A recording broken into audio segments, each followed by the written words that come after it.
सरकार की तरफ से जो बुढ़ापा पेंशन चौधरी देवीलाल जी ने बढ़ाई थी,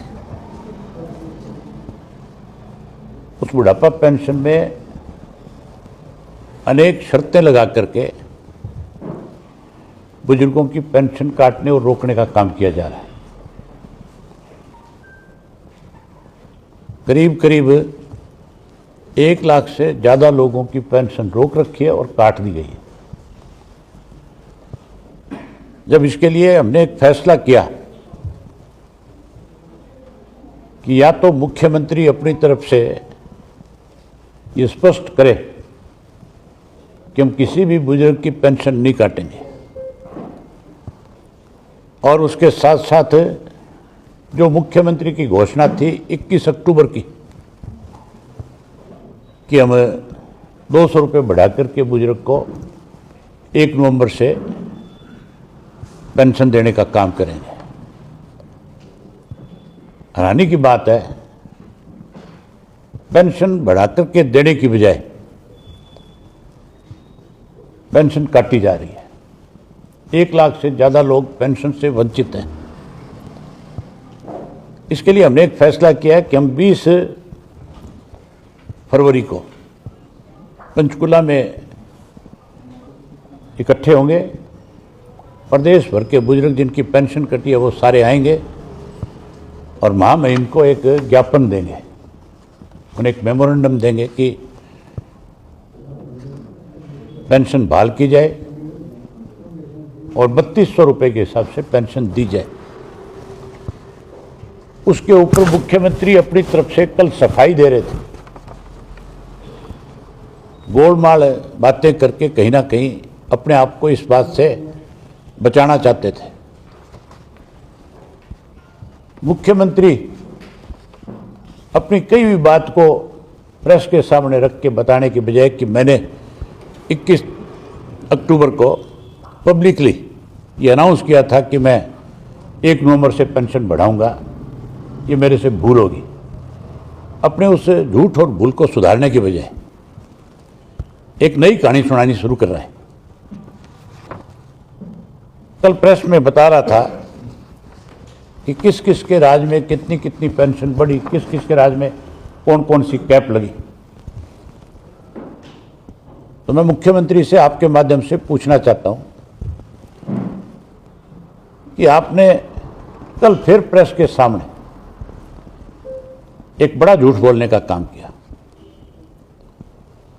कल फिर आपके बीच में ये बात कही गई कि चुनाला साहब के राज के अंदर कैप लगाए गए, जबकि हमारी गवर्नमेंट के दौरान कोई भी इस किस्म का नोटिफिकेशन जारी नहीं हुआ कि जिससे कोई बुजुर्ग की पेंशन पे कैप लगे या उसकी पेंशन बढ़ने में कोई रुकावट पैदा हो। मैं आपको डिटेल से बता देता हूं। 24 जुलाई सन 1987 को चौधरी देवीलाल जी ने पेंशन शुरू करी थी 100 रुपया माहवार। उस वक्त अफसरों ने चौधरी साहब को यह समझाने की कोशिश करी कि जिसके घर में कोई नौकरी लगा हुआ है या जिसकी इतनी इनकम है या कोई इंडस्ट्रिस्ट है, ऐसे लोगों को जो टैक्स पे करता है, ऐसे लोगों को पेंशन नहीं दी जाए। तो देवीलाल ने कहा कि ये सम्मान पेंशन है, हर आदमी का अधिकार है, जिसकी उम्र 65 वर्ष होगी। उस वक्त में 65 वर्ष पेंशन की सीमा रखी गई थी, आयु सीमा जो, और 100 रुपया माहवार पेंशन दी गई थी, सबको मिली थी। उसके बाद 92 में कांग्रेस की सरकार बन गई, चौधरी भजनलाल मुख्यमंत्री बने।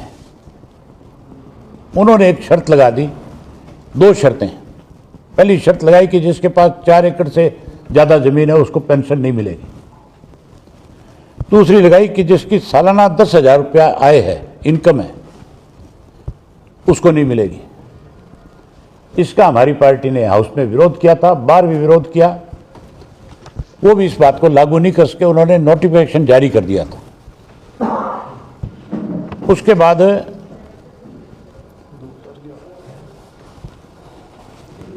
बाद जो है 2011 में जब हुड्डा की गवर्नमेंट थी, उस वक्त फिर इस 10,000 के आय को बढ़ा करके 50,000 रुपये सालाना कर दिया था और फिर इसको 10,000 से बढ़ा करके 50,000 से बढ़ा करके 2 लाख कर दिया था। उन्होंने भी इस पर शर्तें रखी थी, उन शर्तों के साथ बुजुर्गों की पेंशन काटी जा रही थी। हमारी सरकार के दौरान पेंशन कटी नहीं, हमने पेंशन बढ़ाई थी 100 रुपये से 300 रुपये करी थी, 5 वर्ष में 3 गुना बढ़ा दी। कांग्रेस के राज में 10 साल के राज में 3 गुना बढ़ोतरी हुई, 1,000 रुपये अभी 300 की। और जो बीजेपी वाले कह रहे हैं कि हमने पेंशन बढ़ाई है, इनसे पूछने वाला हो कि तुमने 11 साल में 3 गुना बढ़ाई है। लोगों ने हमारे ऊपर विश्वास भरोसा जताया और 2029 में अगर हमारी सरकार बनाई तो हम इस पेंशन को पहले ही झटके में डबल कर देंगे। बुजुर्गों की जितनी पेंशन होगी उसकी 2 गुना करके देने का काम करेंगे।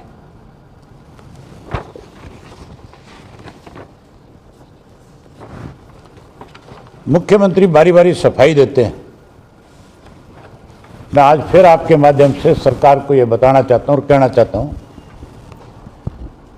कि अगर आपने जो ये फैसले ले रखे हैं, जो आपने पेंशन की कटौती के अंदर जो शर्तें लगा रखी है, ये वापस करो और 20 तारीख से पहले पहले मुख्यमंत्री इस बात की घोषणा करो कि हम 3200 रुपये के हिसाब से हर बुजुर्ग को जिसकी आयु 100 वर्ष होगी, किसी भी किस्म की शर्त लगाए बिना उसको उसकी पेंशन देने का काम करें। अगर पेंशन नहीं काटी गई है तो फिर आज गांव-गांव के अंदर ये अनाउंसमेंट क्यों कराई जा रही है कि जिस किसी की पेंशन रुकी है, कटी है, वो पंचायत घर में आए, आकर के एक फार्म भर के दे ताकि हम उसको नए सिरे से उसको उसकी पेंशन देने का काम करें। झूठ बोलने से काम नहीं चलेगा। जो वायदे किए उनको पूरा करना पड़ेगा, तभी जाकर के लोगों का विश्वास इनके ऊपर बढ़ेगा।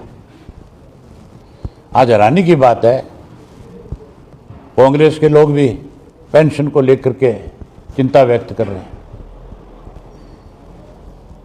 जिन्होंने इस पेंशन को रोकने और काटने का काम किया था।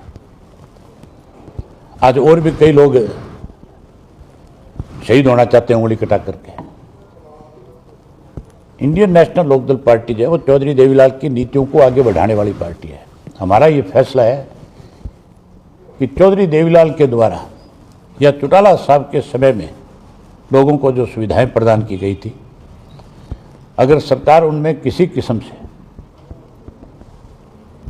कोई कट लगाने की कोशिश करेगी, कोई भेदभाव करने की कोशिश करेगी, तो इंडियन नेशनल लोकदल पार्टी उसे बर्दाश्त नहीं करेगी। उसके लिए आंदोलन करेगी, लड़ाई लड़ेगी, सड़कों पे आएगी और सरकार को फिर से वो सारी सुविधाएं देने के लिए मजबूर करेगी। आज केवल बुजुर्ग परेशान नहीं, आज हर वर्ग के लोग दुखी और परेशान हैं। नया बजट आ रहा है, उस बजट में आप देखना, पहले तो 3,56,56,000 करोड़ रुपए का कर्जा था। अब की बार वो कर्ज जो है 4 लाख क्रॉस कर जाएगा। कर्जे पे कर्जा सरकार ले रही है, लेकिन लोगों को सुविधाएं देने की बजाय उन्हें परेशान कर रही है। आज सरकारी जो नौकरी है, हर डिपार्टमेंट के अंदर 50-60% तक भी